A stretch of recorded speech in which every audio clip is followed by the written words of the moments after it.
Now, before we get too far into the episode, I want to mention to those of you who don't listen to entire episodes that towards the end, Dan and I talk about an event that he is hosting in Richmond on August 31st. So this is for a very small subset of you listeners. So if you are in the DC area or in Richmond, or generally just want to hang out with Dan French and I, then I would encourage you to go to Virginia Solar Summit and buy a ticket for his shindig that's going to happen on August 31st. It's $90, and there's a bunch of reasons why, especially if you're a job seeker, you would want to be there, and he makes it very cost effective for you.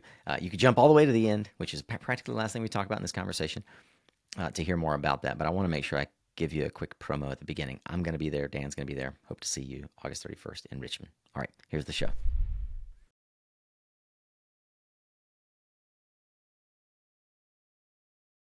Well, as I mentioned, Dan is a recovering corporate lawyer known for his intense candor and his U.S. work focused mostly on energy, environment, and economic development. He's the founder of a company called DB Foresights, which we will talk very little, if any, about today. It's a global advisory, however, translating megatrends in economics, energy, and environment into actionable intelligence for industry stakeholders. As the CEO of Brownfield Listings, you may have heard him on one of our peer podcasts. My friend Benoit interviewed him for Solar Mavericks way back when, I think episode 46. If you want to go check that out, we'll link to it. His trailblazing work is helping fix broken markets and manifest new investment for Brownfields into Brightfields. And it's open opportunity for thousands of projects across the country. But as the founder of Brightfield Productions, he's produced something that you might have heard of recently, both the Virginia Solar Summit and the Solar Farm Summit, both to great acclaim. Dan, super stoked to have you on the show today. Mr. Johnson, thank you. It's an honor, and congrats on 600 episodes. You referred to me as a chief, but you're one of the OG chiefs, and we're all grateful for your voice and your leadership and your platform, giving others an opportunity to shine, over a decade on now. So thanks for being an originator and a market maker in your own sense, a market maker in the marketplace of ideas. Thanks, brother. I appreciate that. I really have enjoyed getting to know you, and I think I shared with you, I'll share this publicly, that there was a minute where I considered myself sort of an event creator, and I saw what you were doing with this Virginia Solar Summit. And I thought at the same time, I need to get to know this guy. And I'm also sort of intimidated by him. Who is this Dan French? And what the heck is he up to over there? My hat's off to you, man. You've really created both simultaneously, and I think probably unintentionally, as I get to know you, a name for yourself, not something that you set out to do. You, like our friend Byron over at Jack Solar Farm, are not in this to try and elevate the grandeur of Dan French. And I truly appreciate that. I want to kick it off the way I've been doing lately. And I thought it'd be fun because I've said at the beginning here a couple of times, yeah, I do this thing because I've got my quotes on my desktop. So for those of you who are watching on YouTube, I do in fact have quotes on my desktop. This isn't some bullshit Nico says. As you can see here, the quote that has cycled through for this 30-minute segment at least is from none other than Mr. Zig Ziglar. And it says, everybody says they want to be free, but you take the train off the tracks. It's free, but it can't go anywhere. I'd like your take on that quote. And then second, any quote that particularly inspires you. Yeah, I collect quotes myself. I appreciate the constructive view and the historical reference in that quote. History does rhyme. I think we've solved a lot of problems to get to this point in history. Rail was a big deal. It killed steamships. Abraham Lincoln I'm from downstate Illinois, did a lot of my growing up down there. Abraham Lincoln, before he ran for president, was a downstate Illinois lawyer on the circuit. He wanted to expand the Sangamon River to get to St. Louis. And they almost did that, big infrastructure plan. But then railroads came just right after, and no one needed steamboats anymore. But for me, I think a quote that I hang on to a lot is actually Isaac Asimov, big fan. There are no catastrophes that loom before us which cannot be avoided if we behave rationally and humanely. I want to work backwards here because the thing that you have become known for to me, and I will selfishly assume that also is how others have gotten to know you that are not directly involved in solar and brownfields, is this thing called the Solar Farm Summit and Agrivoltaics. You blew the doors off at the Solar Farm Summit in Chicago this last year. I think way oversubscribed in terms of attendance, raving fans coming away from it saying Dan and team have done just a phenomenal job. What the heck is agrivoltaics, and why did this little followed or understood trend in sort of trend in quotes distract your attention away from the other work that you were doing? Thanks. I appreciate the kind words. I work with a great team, a small and mighty band. We've been working on these kind of land use issues, real estate development, redevelopment issues, focused on a lot, as you mentioned, brownfields to Brightfields, trying, land recycling. You can't do anything else with a landfill but put solar panels on it. The degree of difficulty is higher. The cost may be a little bit higher, might need a little bit more insurance. But we saw agrivoltaics kind of coming in, dual use solar, agri-solar, agrivoltaics. It goes by many names, but it is about making use of the space underneath the solar panels. So not necessarily rooftop, but all ground mount. NRAL would throw in greenhouses too. But if you're growing something or grazing something under the solar panels, we think of that as kind of the science of agrivoltaics at work. We think about it kind of cutely in three buckets. Agrivoltaics is crops, critters, or conservation. So proper crops could be corn, soybeans, could be fruit, and grapes, which actually thrive, could be critters. University of Wisconsin-Madison's looking at cows under the panels, as is Rutgers. Wow. But sheep are actually already taking off. We don't have enough sheep in the country already. We have solar developers who are breeding their own sheep because they figured out that sheep, they're not only green, they're not only productive for the soil, and they are great foragers. They actually help with wildflower pollination, but they're actually cheaper than lawnmowers as well. Yeah. And so the economics makes sense right away. I think if we're looking for kind of one phrase for agrivoltaics, it's the combination of photovoltaic and photosynthetic processes into a single synergized system. It's solar panels and agriculture working together in some capacity. There's debate, a lot of debate about exactly what agrivoltaics is around the country, around the world. Details matter, particularly for going for grants. And that's the really exciting thing. We're going to find out what agrivoltaics means very soon. There's a new bipartisan bill, SB 1778. If snuck into the Farm Bill, perhaps, which will expire at the end of September, it will task USDA to define what agrivoltaics is. And I think there's $15 million annually for 5 years for grants and research to actually level up, to lean in, to make agrivoltaics even more real than it is. And I have to give a lot of credit to Senators Heinrich, a Democrat from New Mexico, and Senator Braun, a Republican from Indiana, who, like Brownfields, have found another one of these concentric circles where everyone agrees that there's a public sector role to play to enable, to catalyze the private market. And this is exactly what good government achieves. I love that. You had already set me up to know I should read into SB 1778. Of course, we'll link to that in the show notes for y'all to go and read. It's 8 brief pages. Trust me, this is one that you really should go read, if for no other reason than Senators Heinrich and Braun and their team have, in fact, as of May 31st, 2023, introduced the bill and the definition of agrivoltaics. I'll read it for you. The term agrivoltaic system means a system under which solar energy production and agricultural production, including crop or animal production, occurs in an integrated manner on the same piece of land through the duration of a project. I, as well, to the extent, well, first of all, thank you, Senators Heinrich and Braun, for listening to Suncast. I don't know why you're listening, but I appreciate it.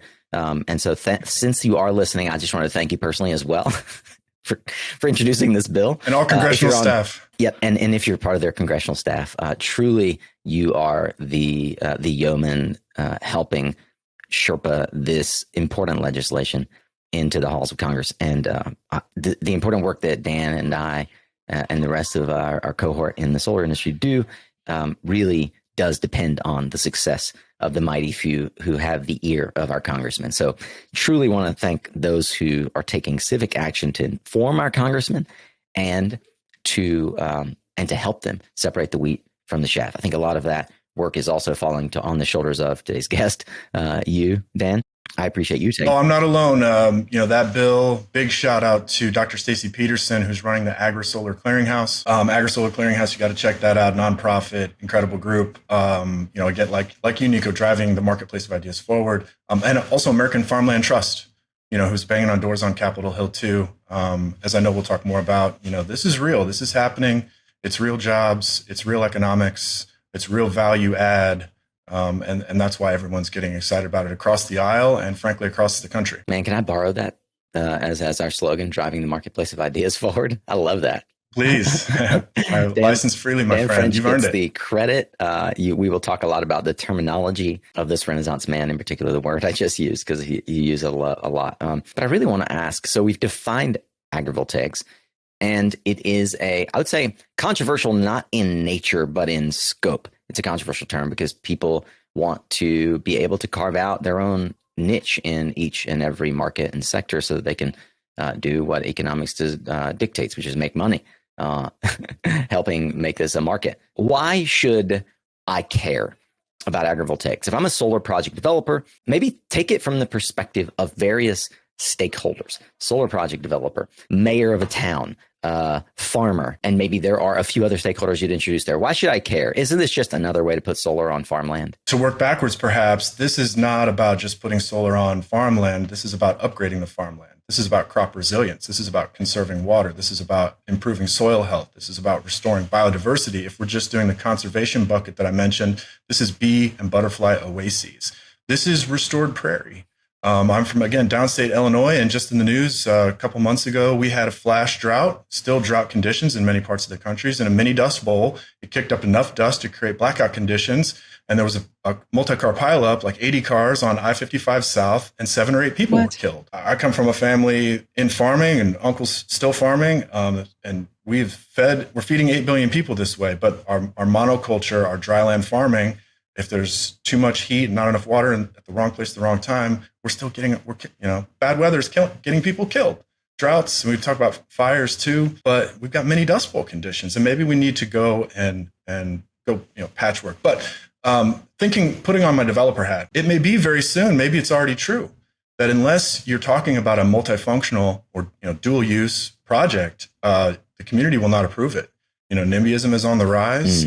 I was in Richmond recently and heard about Fauquier County denied 3 solar projects in one evening, in one meeting. And they complimented the submitters. These are some of the greatest proposals we've ever seen. These single-use projects, there's just increasing pushback and concern. A lot of it is legitimate. There's conspiracy theories about chips in the panels and radiation and pollution leaching into the soil, but genuine concerns about aesthetic or actually losing farmland, which a lot of first-generation solar projects did. But just to shout out, one specific project in Colorado, it got axed, a Guzman Energy project, but then they changed the O&M plan to include grazing, to include native species, and they got their approval. So I think agrivoltaics is already saving projects today. It comes with an incredible stack of benefits, some of them externalities, ecosystem services. But we have communities that are facing stormwater and erosion issues. These things act like sponges and soak up the water. If you care about bees and butterflies, you want to do this in your community. And by the way, if you drive by, they're beautiful. Catch them in bloom. And it's some of the most beautiful, open, functional, breathing field that you'll find anywhere. I could go on, but there's many other hats and perspectives. But I miss jobs. We're going to need a whole generation of solar grazers, mobile vets. Yeah. We'll get there. I love that. What about you? So you mentioned the community will not approve it. Talk to me about the community, because I think that this is where a lot of solar developers who don't come from a purely real estate background the way that you do, or who have worked with brownfields, which have to directly engage with, I'd say in some cases, kind of intellectual, if not hand-to-hand combat with the community to try and redevelop sites. They miss an opportunity to better understand the long-term impact this asset has on the community. Absolutely. And maybe very soon investors won't be buying single-use projects, by the way. You're going to have to go in and fix them later. And I'm hearing more and more of these stories about project failures. We did rush. Unfortunately, there's too many first-generation solar projects that are failing or set to fail. With climate change coming on, with record rainfall, with record washout, we didn't really think about the vegetation management. Yeah, what sort of failures, just so people are clear? Well, I've seen washed out roads. And then there was a big 9-figure case in Georgia, federal case, a federal jury awarded $135 million next door to a very large solar project. The vegetation management failed, and it washed out a trophy property, a pond and stream next door, a neighboring property, just 22 acres. The actual damages were in the neighborhood of 10 or 11, maybe $12 million, but the punitive damages was a 9-figure judgment. And, being an attorney and being a real estate developer, kind of meta developer. We have the most jokes about us, and in the community, we have the worst reputations. People don't want to talk to lawyers, and they're very skeptical of developers. And we have to approach like porcupines in mating season, very, very slowly and carefully. This is where I think the brownfield experience is really useful, because we're not reinventing the wheel here. Brownfields created a necessity. There is a lot of extra public engagement that has to happen by law after Love Canal, after Silent Spring by Rachel Carlson. Started bipartisan. It was Nixon that created it. Those playbooks are there. Those community engagement tips and tricks. I would encourage everyone, check out EPA's Brownfield program. It's amazing. Go to the Brownfield conference. The big one's in Detroit this summer. You can go see how people are dealing with some of the most problematic projects, like Superfund sites. People really care about this stuff. But my advice would be begin with the end in mind, to borrow some Covey wisdom there. Put the land first and the community first. Work backwards, like Brownfields, because you can't wait till the end. You can't wait till it's going to blow up at the closing table or at the approval in the meeting. If you don't engage the community first, if you're not coming with how this is going to come back to the community when it's done, you're probably not going to get your project approved. Yeah, a fellow communicator and Virginian and friend, Mike Casey from TigerCom, has been also beating the drum here on community engagement on behalf of some of his clients in some cases, but also just generally noting that across the aisle, it is accepted that the cause of sort of energy resilience, the opportunity for domestic energy production through renewables, is something that is a bipartisan issue, and that NIMBYism is real, right? Just a hat tip to the work that is happening. You mentioned some of the folks, but the work that's happening to raise visibility, not just in the communities that solar and other renewables are good for the community, but to the developers, that they can't ignore the same communities that they're building these. They can't just go sort of lock up. We used industry terms of lock up property and interconnection queues and make these big PowerPoint decks and sell their projects to Brookfield and NextEra and move on without any consideration for the local community and the impact. You've spent. We will back into eventually some of the career that led you where you are, but you spent a lot of time thinking about land use. What's so compelling about combining solar energy and agriculture that's animated such a strong passion in you to accelerate the adoption of this dual use practice specifically? Thanks, Chet. Never intended to do real estate, didn't take a real estate law class, never intended to do brownfields, and just fell in love with it. The opportunity to eliminate negatives and accentuate positives, flip something that's upside down, literally negative value, and turn it into a positive. The studies are clear. It raises values miles away. You can look at the ripple on the map. And I've been in those public meetings. People cry. You go redevelop the biggest property in town, this albatross that's everybody drives by every day and runs them down, and you turn it into a vibrant community center, and you're changing lives. There's nothing quite like that. So land use for me, my passion, began in this crazy world and noise, and we don't know what the future is, and how can we? It feels so big, and I see the young people now, and a lot of people, they're defacing art. They're throwing paint on yachts, which I salute your passion, but we need electricians, and we need people to put up more solar panels. We need to solve these problems. And sometimes it's polluted groundwater. Sometimes it's an eyesore in the community. It's a nasty Love Canal Superfund situation. But for me, agrivoltaics, this next level of the land use renaissance, we're solving for abundance. We can optimize for crops. We can optimize for critters. We can save the bees and butterflies by optimizing for the conservation, as I mentioned, so that it's this stack of value add.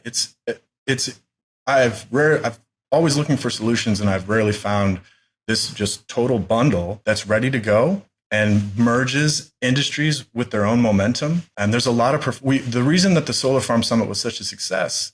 We move by moving others. First of all, we have a catalytic model, but there's so many professionals already doing this work. And some of these things like bees and butterflies, people have been doing the right-of-way movement. Lady Bird Johnson, we've been working on flowers and bees for quite a long time. And it's more about just coming together, crystallizing the forward vision, executing together, exchanging these best practices, and getting our best projects built.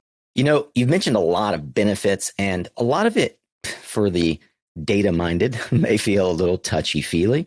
I know our friends over I won't even mention specific developers, but we know developers who've leaned really heavily into not just practices, but measuring the effect of those practices.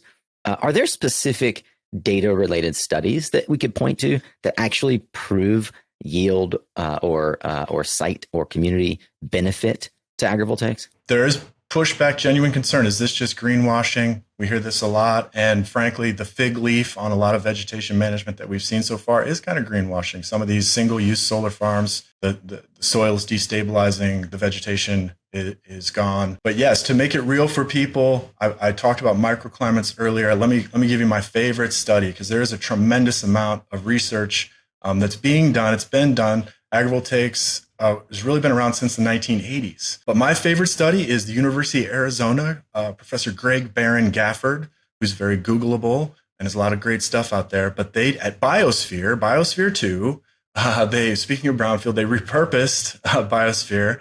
They, under the solar panels, they grew peppers and tomatoes in this microclimate, which can cool off the ground in the neighborhood of 10 degrees Celsius. So they doubled the tomato production while only using 70% as much water. They tripled the pepper production while only using half as much water. So when we're thinking about climate change coming on in the world getting hotter, we're thinking about heat domes in Mexico and the Southwest, or China breaking records, or India, or sub-Saharan Africa, or Australia. We need shields to protect our crop production, and agrivoltaics provides that answer. We can cool the ground off. There's less evapotranspiration. Plants sweat. If they get too hot, like you sweat, and if you sweat, you can't grow, basically. If a plant gets too hot, it's not growing and it's not producing fruit or veggies, so it kind of freezes. And if we can create more ideal conditions, conserve water, then like the peppers, we can actually they tripled pepper production with using half as much water. Tell me we can't feed 9, 10, 11, 12 billion people, even with climate change coming on, if we start to get serious about agrivoltaics. They're doing it in France over grapevines, and they don't mess around with grapevines in France. They're doing it for qualitative gain. They actually, some of the new tilting systems, they're hooking up to AI or a real-time monitoring and adjusting the panels and the light to give the grapes ideal conditions. So they're making better wine with agrivoltaics. That's so cool. And when we introduce machine learning to this, it's going to be like the yield is going to, again, double or triple. It's amazing when we're able to, I mean, think about this, folks, and this is cool. A lot of folks kind of like to denigrate the oil and gas industry, but a lot of the wonderful innovations that we have in the world that is now taking over sort of everyone's psyche, ChatGPT and like generative AI, a lot of the original AI and ML came out of like government projects and oil projects trying to optimize for how to reduce costs of well exposure, right? Like basically drilling and not finding anything, and how to figure out. So I think that a lot of the work that is going into just making the world smarter and more efficient is thanks to the electric revolution. And now that we've got this sort of data and AI revolution at the cusp, when we combine those two, we're imminently at the place where, to use your word, we have a renaissance in food production and civilization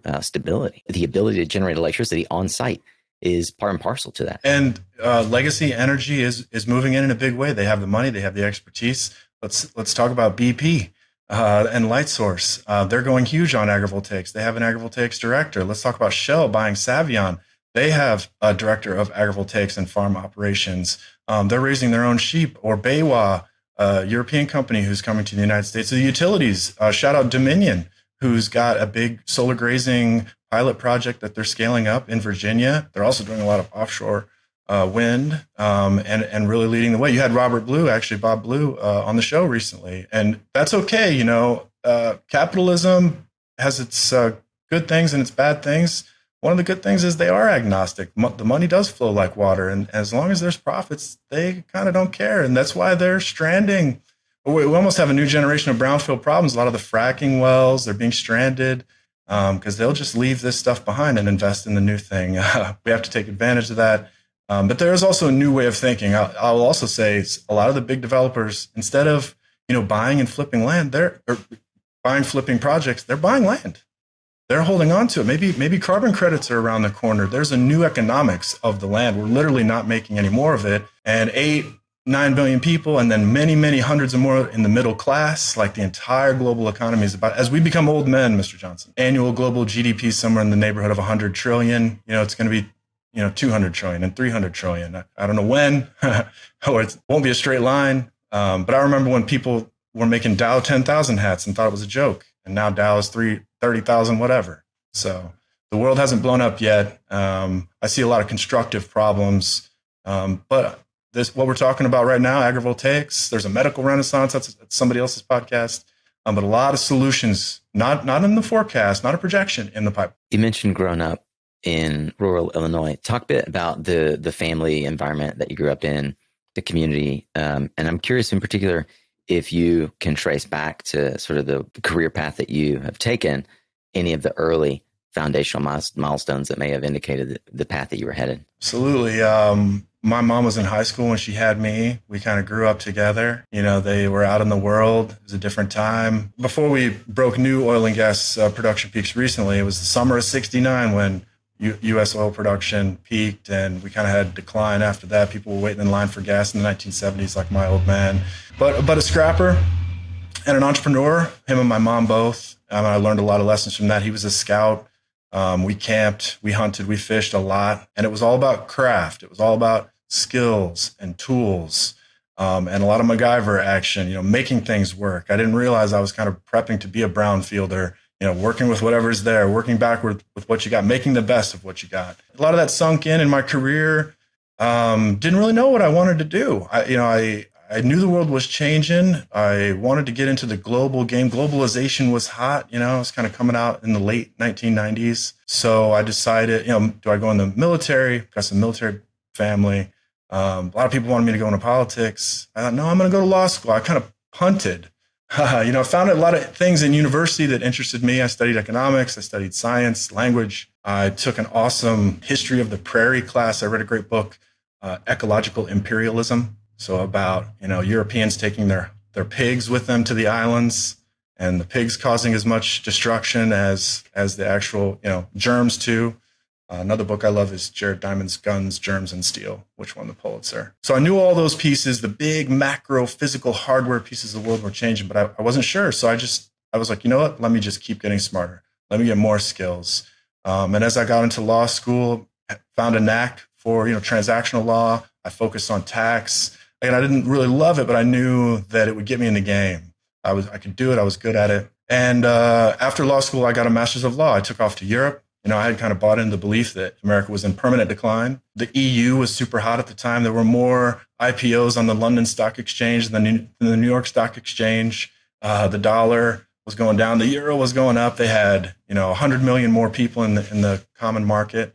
And I wanted to understand the new EU supranational experiment. And that's what eventually got me into Brownfields. BP, I was looking for a job in the EU, but British Petroleum found me, hired me back to the United States, where I got a crash course in real estate, a crash course in Brownfields. Something I was doing due diligence on billions of dollars worth of real estate. But I found my true passions, as I mentioned at the top of the show, fell in love with Brownfields, saw how you could flip things upside down to right side up and create real, tangible, undeniable, unspinnable opportunities for real movement of the board, for Republicans, for Democrats, for the unaffiliated. Like, how are we going to build our way out of this? Let's start with the worst. If I can at least eliminate a lot of the planetary negatives, maybe we'll have a shot. I want to go into the area of your time with BP, because I think it was really instructional and foundational for who you've become. But I'm curious, before that, is there any particular career path that you did not go down but always thought you would? I thought about the military a lot. They recruited me pretty hard, even in law school. They wanted me to join JAG. There was this idea, Mad Max would be here by 2020. We'd be fighting over the last tank of gasoline. Peak oil was huge. The resource wars arguably had already begun. We were in Iraq. We were, the global footprint of the U.S. military. We were very much interested in securing global trade, global supplies. Even Alan Greenspan, kind of admitted that the Iraq War was ultimately about oil. That's why it kind of had jumped to the top. And so I thought, a lot of my friends went into the military. My best friend, best man in my wedding, I'm divorced now. But he was in the Army. So So I kind of felt called to that after 9/11. I'm from the 9/11 generation, but no, I was drawn to economics in the deal. The stock. My dad was always investing and watching a lot of financial news. I'm still watching a lot of financial news. I think it's the most unbiased. It's biased in a financial sense. The culture wars tend to stay out of it, but I would recommend people don't watch the news. The news cannot be watched. Turn off the cable news. You got to read. Nico, I know you're a big reader. You got to read books. You got to get to those primary materials. You got to read the reports. You got to click through and get to that stuff and understand it yourself. That's one of the big things I learned as a young person. Keep accumulating those skills. And then I would also say, kind of pulling some threads together, my advice kind of for young people is don't be afraid to go into big corporations. I see a lot of anti-corporate movement. And I too, when I got a job at VP, there were some of my friends, because I grew up kind of tribal, rural, and I always wanted to save the world, super green. We had a garden, we canned, all that. And so when I went to work for the big bad oil company, people were shocked. Some of my friends, how can you do this? What I quickly discovered is that there's a lot of good eggs inside. Even our biggest, dirtiest corporations, they're doing the best they can with the opportunities. There's a lot of structural inertia that's hurting us, structural forces.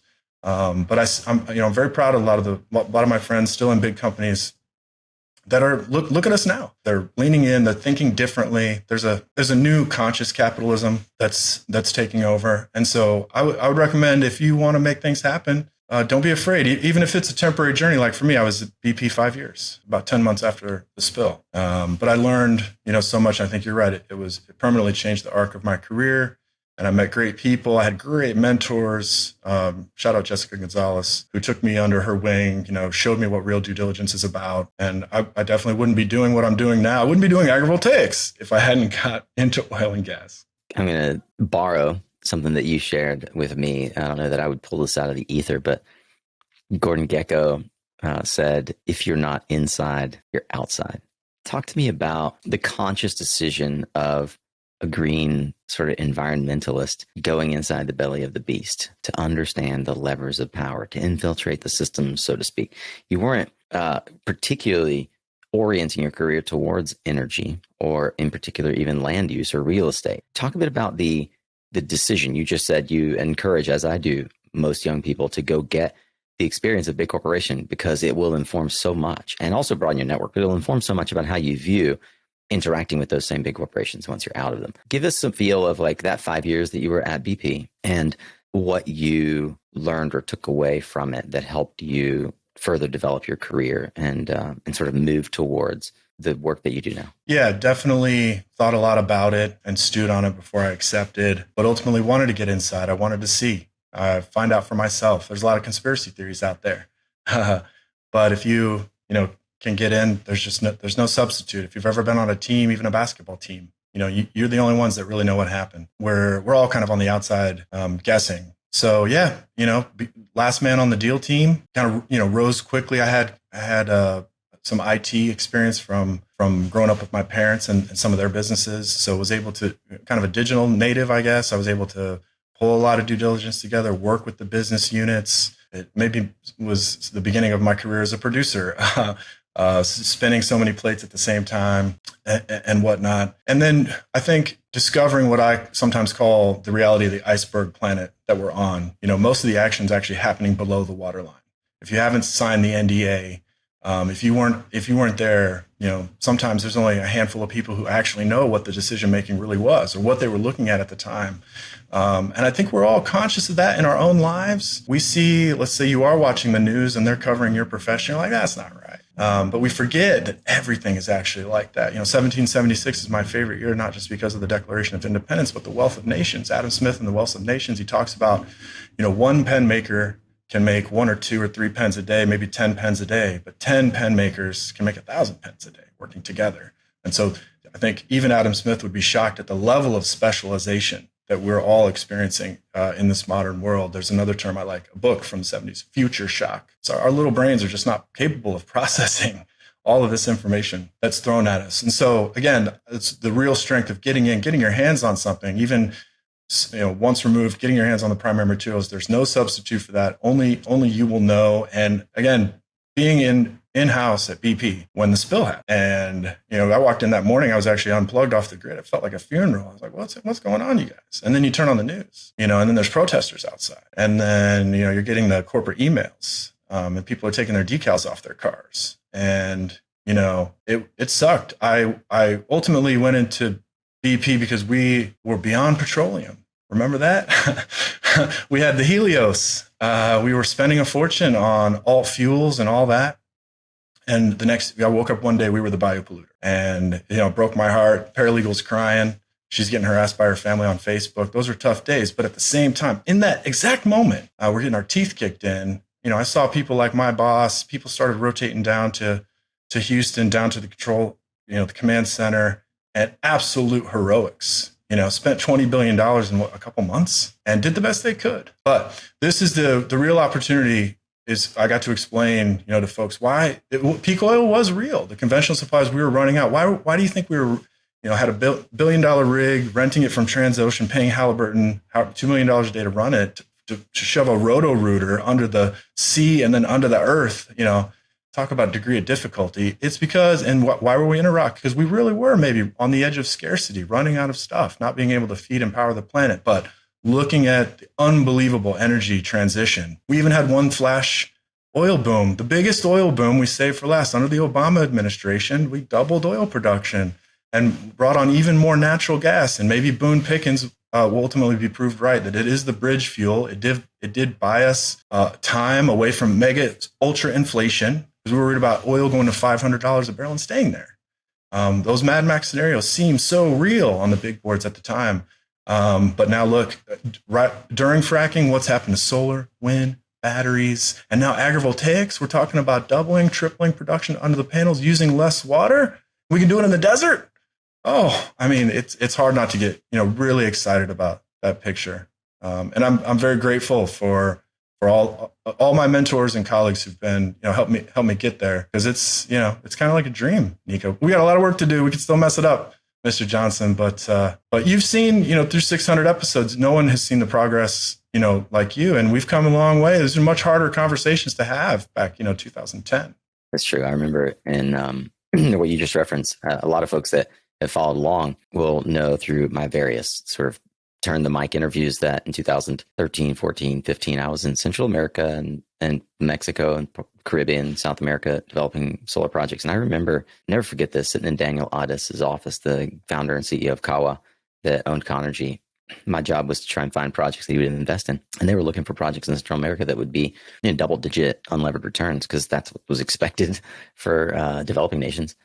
To compete with the sort of 6 to 8% unlevered returns here in the United States. And he looked across the table and he said, you're asking me to make a bet against a future where $50 barrel is the norm. And this is 2014. And he said, I just can't do that. He said, I'm not deep enough in the oil industry to make that bet. And what I see right now is that we're headed in that direction. And I don't know how long it's going to stay there. You know, to his credit, it was at least 5 years of uncertainty and turmoil, seven years before it actually got back to $100 a barrel, but it dropped down to, I think, $35 or $40 a barrel. It's crazy. Anyway, I well remember I mean, I love where this conversation has gone, because it is, you have to look at history to predict the future. And, you know, one of the ways that you have done that from a predictive aspect is the deep work that you did in Brownfield. Some of the times that you and I have chatted, you've referenced what I would expect from a corporate lawyer, candidly, and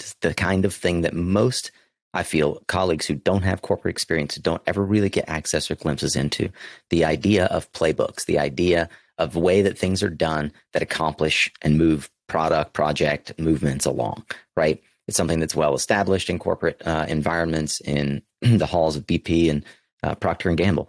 Right? How to affect change, how to get congressmen on your side, et cetera, et cetera. Can you talk a bit about the Brownfield playbook, so to speak? And are there lessons from that redevelopment experience that you had at BP that might translate into useful solutions for solar as we really scale up this product? Yeah, great question. We touched on it just a little bit before, but BP, we always got local counsel. And I think that's a great place to start. The Brownfield playbook, you know, one of the key frameworks is just thinking local, acting local, starting with the locals, including the locals. And Brownfield's pollution, Superfund, it's required by law. That's definitely a key piece, you know, for corporate America. And I'm glad to see that orientation is changing. But it works on the other side too for our community friends who are listening. there's a lot of communities being passed over because they're looking at you and you look uninvestable. And again, money flows like water. So you got to prep, you got to prime. It's in brownfields. It's important for the buy side and the sell side to get active. You got to shine up your brownfields a little bit. That's why the brownfield grant program is so key, because it just pays for that first test. There's a lot of developers who don't want to spend $20,000 only to find out that they're going to have to spend $1 million more to clean it up. And so that's where the public sector role comes into play. But it's more about a way of thinking, adaptive reuse. There's no pretending. We got to deal with a brownfield as it is, and we have to work backwards. So it's kind of the difference between inductive and deductive reasoning, but it's very, it's real, and it's necessarily collaborative. It's going to take everybody. It's going to take the banks and the money, the politicians and the neighbors. And that way of acting, that way of being, that way of thinking is, I think, very instructive and structural. These are kind of process changes that you can make at a high level. A lot of corporations are doing this. ESG has been a helpful force in this regard. Hiring the right people. There's a lot of debate about ESG, but I am the E in ESG. I felt a lot of that. These environmental things, these externalities are real. If groundwater is polluted, it's real. And so that kind of realistic, or sometimes describe my work, it's functionalism. Is this going to work? No. Okay, let's move on to the next thing. We're not coming in with preconceived ideas. There's no room for politics, quite frankly. And also the benefits are real. You're solving those real problems and adding benefits, whether it's the jobs, whether it's the environmental gains, or whether it's the wider community benefits. And this is why, the Brownfields bill always sails through 99-0 in the Senate. Republicans and Democrats kind of all agree.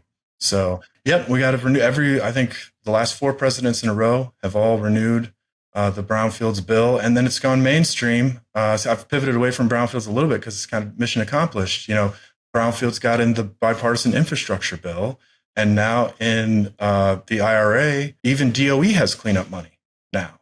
Because we talked about NIMBYs and agrivoltaics before, but the only other thing that NIMBYs really love, other than dual use, happy little sheep under the panels, is eliminating some of these brownfields and landfills. And frankly, again, working backwards, shout out BQ Energy, Paul Curran, first person I saw putting solar panels on landfills. And I was like, that's it. Because it's an end use analysis.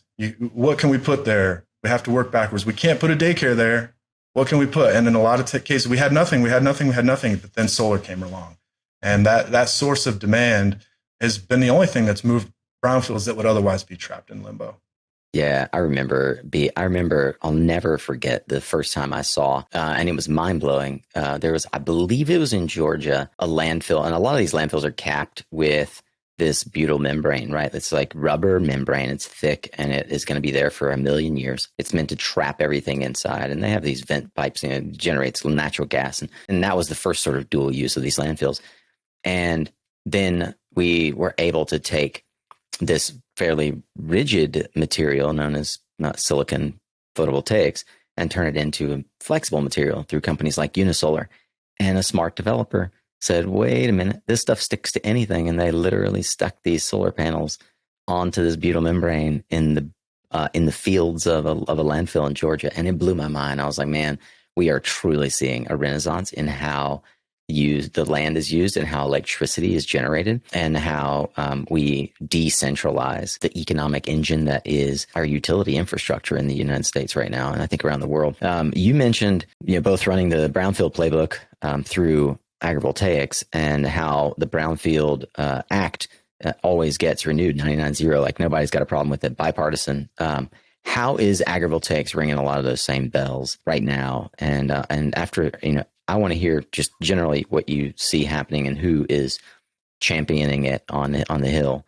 And then I'll follow with a question around bottlenecks. Yeah, it checks a lot of the same kind of boxes, eliminating negatives, accentuating positives. I've mentioned, a lot of the economic, environmental, and energy benefits. I think we're all kind of familiar with those, but these agricultural gains are the next layer. It's going to carve out an exception. Even if you're against solar, kind of can't be against agrivoltaics, because a lot of the things, while you might be against large scale solar, agrivoltaics actually either solves that problem, leans in and has a solution, or makes it better.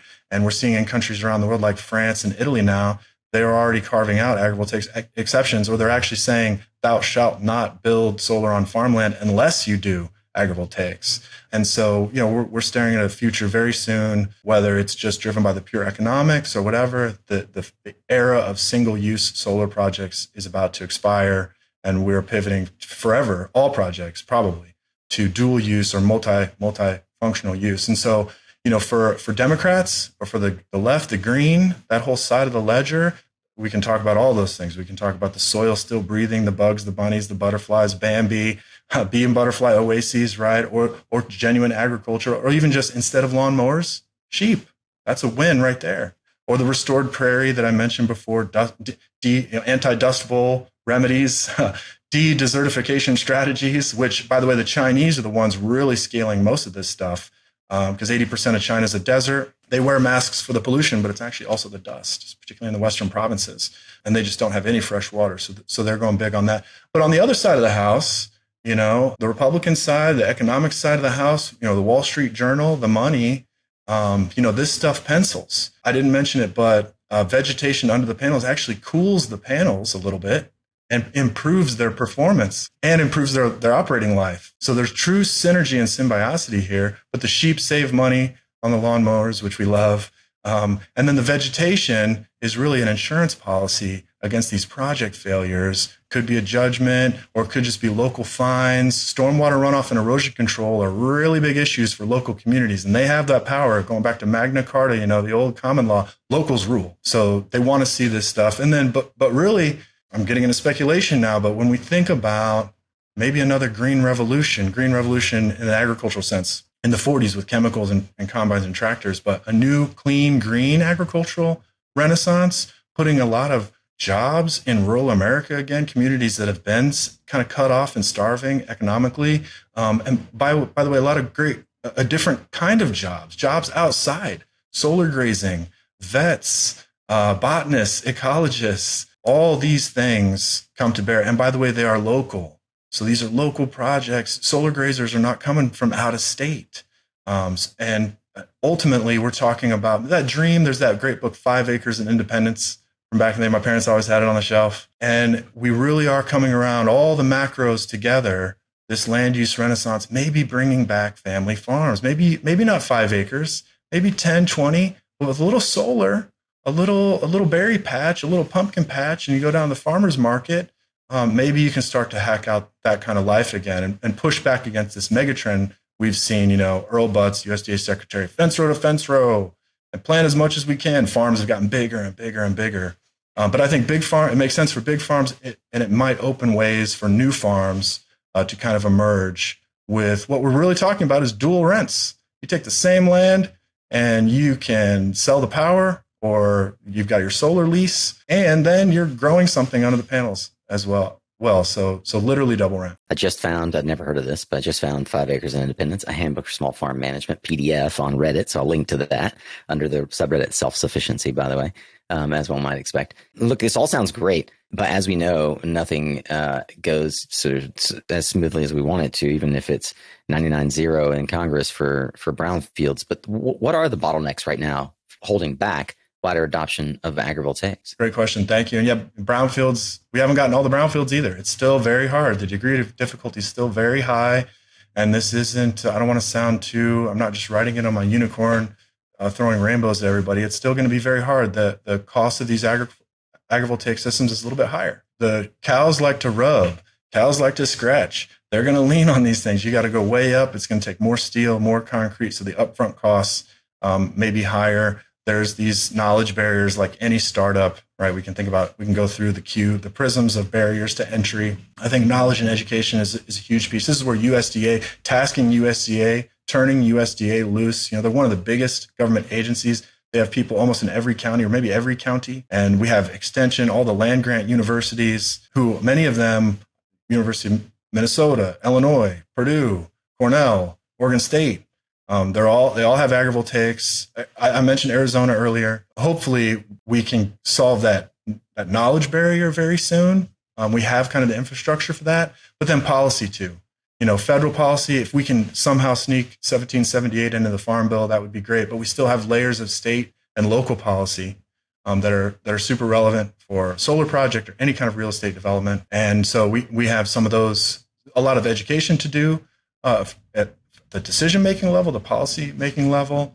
But I think even without too much, unless we're talking about moratoriums or bans, I think the economics are so compelling that if we focus on the economics and the educational pieces, the awareness, that the agrivoltaics revolution is actually already underway. In addition to the folks that you've already mentioned, are there some key people and organizations that we should be paying attention to who are activating this agrivoltaics movement? 100%. Many. There's a wide chorus. I mentioned DOE's getting activated, NRAL, National Renewable Energy Lab, many nonprofits, some of the best nonprofits that I think we've ever seen. There's Agri-Solar Clearinghouse is one. I'm sure we can link to all these after the show. There's an American Solar Grazing Association, ASGA. You should definitely get some of those folks on the show. Go to their website, tremendous resources. They even have sample contracts. So you can go out and get your hands on this stuff. American Farmland Trust, which a lot of folks know, they're starting to lean into it, not just lobbying, but real programs. They have the smart solar principles. I mentioned some of the universities and pilot projects, but there's a Colorado Agrivoltaic Learning Center, which actually pairs with, they do a lot of work with Jack's Solar Garden, our friend Byron Kominick. And then I'll shout out the OG across the seas, Fraunhofer Institute in Germany. They do a lot of different things in sustainability, but they've had one of the longest going agrivoltaics programs, and it was one of their gentlemen who defined the term agrivoltaics in 1982. So you can actually, a great place to also find breadcrumbs, I know we'll share it after the show, but on our website, solarfarmsummit.com, we put something together called the Agrivoltaics Index. It's just an old school index with like 1,000 links. There's links to some of these foundational groups at the top. And then we did it's like almost we curated a Google search, and you can scroll through like articles and research papers, just keep scrolling down. There might be 1,000 links, all agrivoltaics and links to a lot of the people, so many breadcrumbs, public and private, that have already done a lot of this work. I love this. So given that this is something that we are more or less adopting from places around the world that are more land and resource constrained than America, the land of the free, home of the brave, 40 acres and a mule, the real American dream.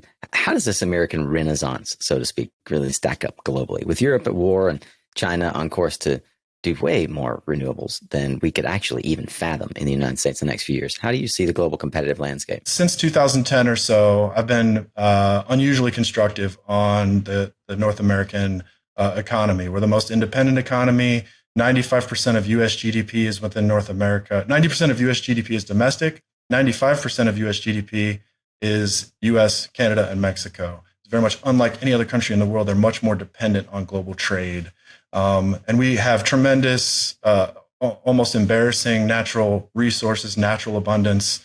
We have the largest inland waterway network in the world, the greater Mississippi. It's the cheapest form of transit. It intersects the largest, highest quality arable landmass in the world. We're the largest agricultural exporter in the world. We send more stuff to feed the world than anyone else. Do you know who the number 2 agricultural exporter is? It's Holland. I was going to say Dutch. Yeah, the Dutch. It's a tiny Dutch. You might think it's Brazil. That's kind of a cute fact because they're doing a lot of cut flowers. Yeah. So the volume is very high, and fruits and a lot of other high. And is Brazil third? That's a good question. I don't want to lie to you right now. I'm not sure. But my major takeaway point there is that, without the U.S., there isn't much in global food trade. And then we can talk about freedom. We can talk about the universities. We can talk about Silicon Valley or the Silicon Prairie.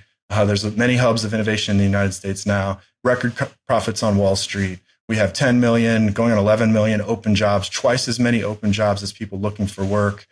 We have positive demographics. We actually have a millennial generation, which the rest of the world simply does not have, and least of all, China.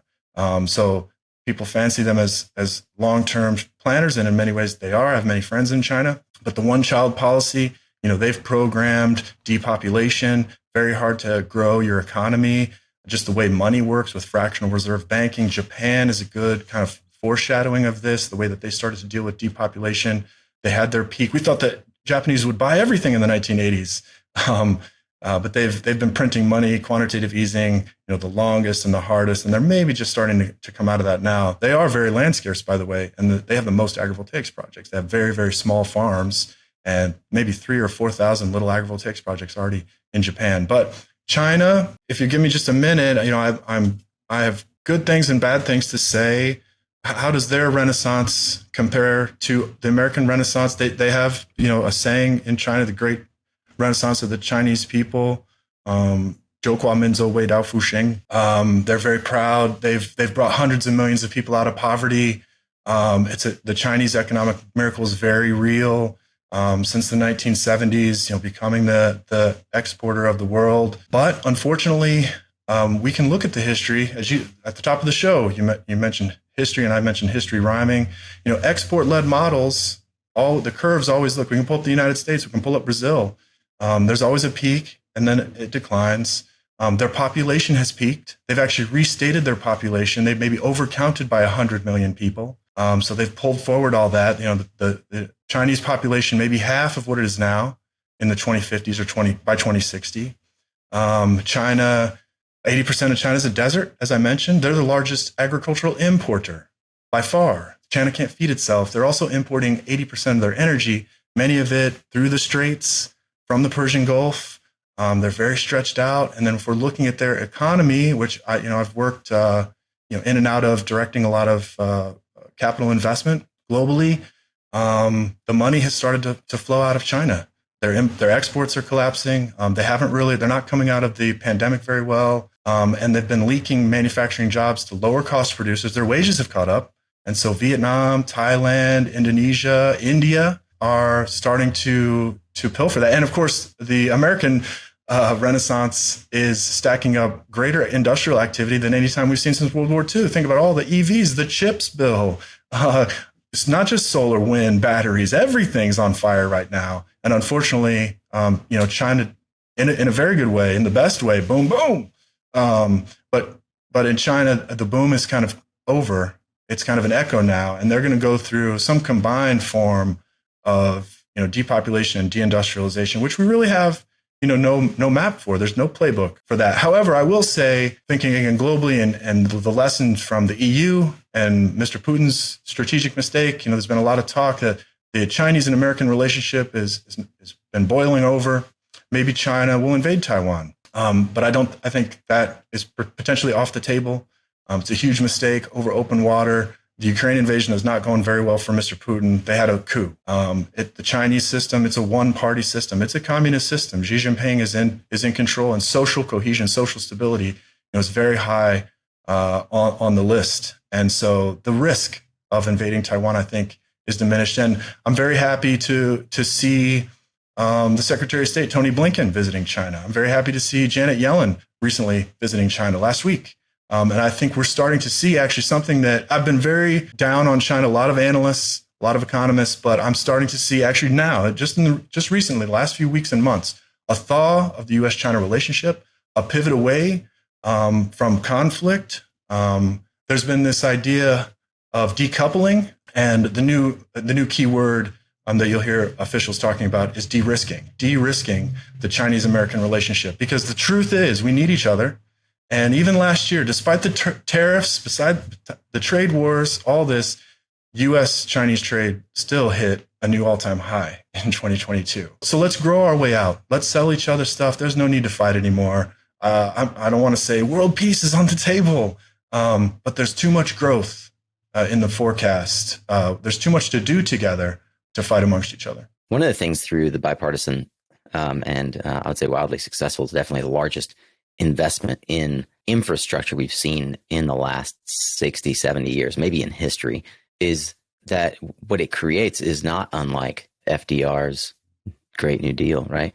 In that it's that sort of movement post-World War was meant to put people back to work. And what we saw in the United States was a deindustrialization because we gave everything to the third world countries like China and Mexico to reduce our labor costs, and saw that bite us in the ass. And now we're bringing it back home. But it begs the question, how will we staff this revolution? How will we staff this infrastructure build out? What are you seeing or thinking about with regards to workforce and job development? It's a key issue, maybe the issue. As I'm checking off all the boxes economically and environmentally, we've got all these solutions I've mentioned, but we don't have enough people.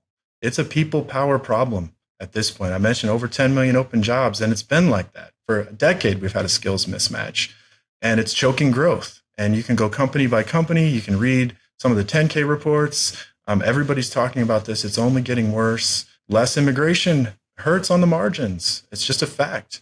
The robots are coming. The drones are coming. All these things will be helpful, but we're still not going to have enough. And so, I encourage you and your voice. You already do such a great job. I think a lot of young people listen to the show kind of for tips and tricks, and you always are explaining how you're doing things too, which I appreciate that insight into the process, because you never know what's going to land with people. But I hope, some of my Chinese remarks, my macro view, this existential dread, this idea that, forget about the future because there is no future. I'm strongly of the opinion that is not true. I am not an optimist by nature. I grew up with half a prepper, we had silver and beans, just in case. But I think we are solving for abundance. I think the growth is there. And again, not a projection. It's in the pipeline. All these factories, all these things, we're going to go build these things. And unfortunately, it's going to take new mines too. We can talk about clean coal burning, but there's no clean coal extraction. Lithium, these things. Rest in peace, John Goodenough. But no, I hope every young person listening to this just leans in, finds a piece of sunshine. There's so many things to do, whether it's solar batteries, wind, growing food, going back to land. Maybe you don't want to be in an office. All those things are going to be on the table. Maybe it's medicine, or maybe it's tech. Maybe it's bots. I'm glad to see a lot of the high schools doing the robot fighting competitions now. We need a nerd army. The faster that happens, the more electricians. Some of it's the trades. A lot of it's the trades. It's an all above, all hands on deck situation to not only defeat climate change before the shot clock runs out on us, but build our best planet. Maybe some Jetson stuff, the flying cars. There's dozens of prototypes now. FAA is working on new rules of the sky. And Elon has started this space race, and we're talking about now putting the industrialization of space in the pipeline. There's 2,000 space startups in the Valley now. I talk to many and get pitched. A lot of them are resource companies. We're going to go up and bag some of these small asteroids. We're going to grab our lithium up there and our zinc. And a lot of rare earths are not so rare in space. And with these new big rockets, we're talking about 100 tons or 200 tons per launch to orbit. That's as much as a 747 or two. 100 tons is a lot. And so like trains, I love your quote. We started out talking about trains. And have we invented space trains? Not quite. But recyclable 747s to orbit. And we're going to start to put a lot of dirty industry in places where there's no bees or butterflies or spotted owls. And if you listen to Jeff Bezos talk about getting to 1 trillion humans with 1,000 Einsteins and 1,000 Beethovens walking around, he's thinking about doing it in space. Most people will not live on the Earth. We're going to turn the Earth, and this is my language, into a nature preserve, just condos and coffee shops. People will visit. After we go get every single brownfield and repair all the damage of 400 years of industrial revolution with this land use renaissance, we're going to have a clean, green, totally restored planet with a lot of fish in the ocean and clean air for our children. And they'll be limited only by their own imaginations and potential. Dan, I just love the profound nature of the conversations we always get into. I can tell that you're a deep thinker. As a result, I know that there are lots of resources that you've drawn upon to inform your way of thinking. You are one of the folks that I look to and think, man, this is somebody who's not only ingested, but digested the content that he's consumed and really come up with his own thinking. And I appreciate that about you. For those who are just at the beginning of their journey, I'd love to know, and maybe this is just related to agrivoltaics, but what reading and resources have you relied on that have given you the insights you utilize as you continue to build out these catalytic events and information centers that you build? Thank you. Yeah, I read a lot of books. Mm-hmm. I read a lot. I took a speed reading class. I wanted to get better at reading. No way. Who was the speed reading class? I don't remember. I got a flea sale, a flea market. And I was like 18 or 19. I was like, I'm going to college. I'm going to read as much as I can.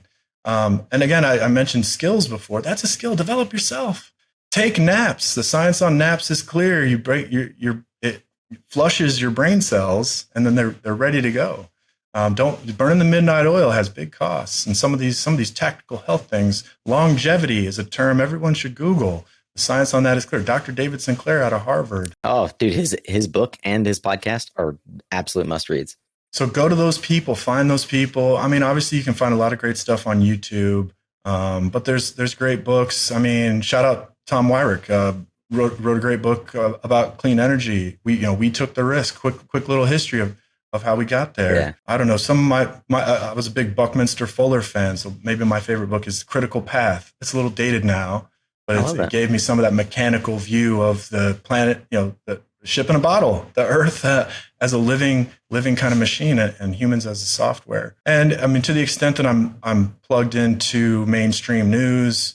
Again, it's a lot of print media, but I am a Bloomberg guy. I'm listening to maybe Bloomberg radio in the morning, watching a little Bloomberg television, watching the action. People can talk a lot, but the actions speak louder than words. And corporations, they're filing those 10Ks. Read those primary materials. Watch what people are actually doing. Watch where the money's flowing, and that will tell you more than anything else. We've got so much more that I know we could talk about, but I want to bring this to a close for now. There are loads of folks, I'm sure, listening who have been inspired by the way that you think and the thing that you're about, and they want to engage with you and help in some way or participate in your events. How do you like to be found? What's the best way for folks to reach out? Thanks. You can find me and my incredible team at solarfarmsummit.com or virginiasolarsummit.com. We actually have an event coming up right before Labor Day, August 31st, the Virginia Solar Summit Shindig, a trim kind of afternoon educational program, and then a lot of networking, a 2-hour open bar. We take the substance very seriously, and we take the interpersonal very seriously at our events, and try to mix the two, and celebrating a lot of the success that's been done in Virginia, a lot of corporate investment, democratic, bipartisan support of solar, Dominion being very active there, both onshore and offshore, even down to grazing sheep. Virginia has a pollinator checklist. And then we'll be coming back next year for a big solar farm summit. In the summer, it looks like we're going to push to the summer in Chicago again, right kind of O'Hare in this little town, Rosemont, and maybe going outside a little bit next year. Part county fair, part ag show, in addition to, talking about the very, very hard work of solar development, ground mounted solar, Brightfields, Brownfields to Brightfields, and that total package of kind of solar land use that's really set to scale right now as we go forward. Dan, I will leave a link to Virginia Solar Summit where folks can buy tickets. I think that's August 31st, right? If those are listening. August 31st, the Thursday before the Friday of Labor Day weekend. So hopefully you might travel hungover on Friday maybe, but you can still make it. If you're in the Virginia or DC Beltway area and want to mix and mingle with others in the solar tribe and the solar farm tribe, please go get a ticket. I think it's a couple $100. It's a nonprofit for a good cause. And only $90, and we are not a nonprofit. Okay. But we do throw that party for Virginia Energy and DEQ. So it's kind of it's an unofficial kind of state thing. There'll be a lot of state folks there. Only 90. When we last talked, it was you didn't know the price, so I was just throwing it out there. That was still worth it. I also mentioned there will be free passes for job seeker though, so you can send us your resume and get a free pass to attend. It'll cost you nothing. Thanks to some great sponsorship that we have. And we'll even if we run out of passes, we'll do 50% off for job seekers. Workforce is a big component down in Virginia these days, particularly the Shindig. So Richmond, August 31st at appropriately the Renaissance, which is a wedding venue, a little fancy, but we'll have a lot of fun, appetizers and an open bar. We look forward to seeing maybe you there, Nico. You're not too far away, and a few hundred of our friends from Greater Virginia. I hope to make it up. It's about 3 hours from home, and I was just passing through there on my way to family camping last week. So I hope to be able to make it as well. I hope to see you and our fellow solar warriors. Dan French is the Renaissance man who has migrated from brownfields and oil and gas to create Brightfields and Agrivoltaics, the events to spur them forward. And today I have had my own mental clarity and capacity expanded. I hope that you have as well. And I hope that you'll go visit Virginia Solar Summit and Solar Farm Summit and tune in to what Dan and his team are doing. They're producing. Thank you, Nico. Appreciate your voice and your advocacy. You call me a chief, but you're a real solar warrior, chief of this space. And I also hope I see everybody at the big show, RE Plus in Las Vegas, which is going to set more records. There'll be thousands and thousands of people there. Even if you're a newbie in this space, it could be a huge expo, great opportunity to learn, and another one of these substantive conferences that beats the news. Yeah, we'll have our Power Up Live podcast stage that you should stop by as well. Dan, thank you for being here. And thanks as well to you, dear listener, for tuning in. Thank you. The future is bright. Well, that is a wrap on today's practical insights to this Solar Warriors journey. And I'd love to know, what do you think? Dan is in a league of his own in many ways. He is an independent thinker and someone who is active in more than the solar industry. It's something I really appreciate about him, watching how he is thinking about really empowering and serving the solar industry has been empowering for me and liberating in certain ways. I hope that this non-traditional Suncast interview helped you get better oriented around agrivoltaics and even world economies. But I'd love to know, what did you take away from it? We always post over on LinkedIn, which you can get the link to that right in the description of whatever podcast player you're listening on, or the show notes page if you go to mysuncast.com, and click through to the Suncast Podcast LinkedIn page where we post about this podcast episode. I may have posted it as well on my LinkedIn page, but just leave us a comment, a like, and engage there. Let Dan know how much you enjoyed and appreciate this episode. And since you are, as I, always seeking to be continuously improving and learning, then you, my fellow Philomath, can find all the resources and links and books and everything else that we mention in this episode on the show notes page, or the episode notes page, I think is how we might call it now, at mysuncast.com. I'd like to thank once again our sponsors for helping make this content free to you each and every week.